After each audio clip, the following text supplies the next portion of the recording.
This is Pepsi and her foster mom, Amina. Amina is an out-of-state trainer who came to spend a few days with us for our shadow program because she was having some trouble figuring out sort of what Pepsi's deal was with other dogs. She had gotten into a couple fights at home with one of her other dogs, but she wasn't sure if that was really Pepsi's fault or if she was just frustrated or, like I said, what the deal was. And looking at Pepsi's body language here, it makes sense why she needed an outside perspective. Pepsi's really tense, hackles are raised, tail is straight in the air, definitely concerned about the other dogs. I have a ton of footage of Pepsi, so this will be a bunch of different parts, and we're going to go in chronological order. No magic before and afters here. This is just Pepsi over the course of the 3 days she was with us. All right, so the first dog we introduced her to is, of course, Brick. She sees Brick. She doesn't immediately lock on to him visually, but she immediately goes up. She kind of rushes him, but she does go up to his back end, which is very respectful of her. But the one thing that she's not doing is she's not reading Brick. Brick is definitely uncomfortable, but she is lingering with that smell. So that was the first thing that we knew we had to teach her, is how to kind of come off of a dog, and also obviously how to read another dog when they're uncomfortable, especially for a dog that we're not entirely sure of their social skills. I want that first smell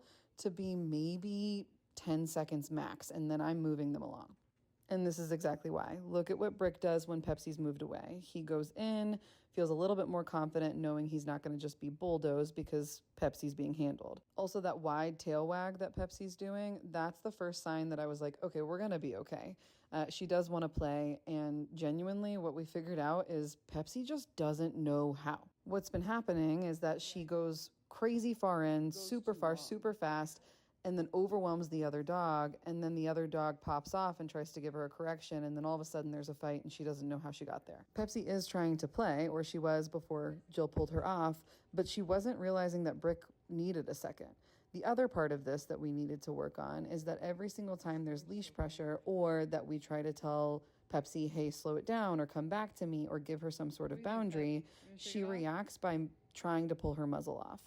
So she's not totally conditioned to pressure and release. Like, she's not coming off of the other dog on her own just by a vocal cue, and it's frustrating her for her to not be able to continue to go in. So that's another thing that we had to clean up. If Pepsi can't understand yet when a dog is overwhelmed, she at least needs to not be frustrated when we go and try to support her through that. All right, part 2 coming right up.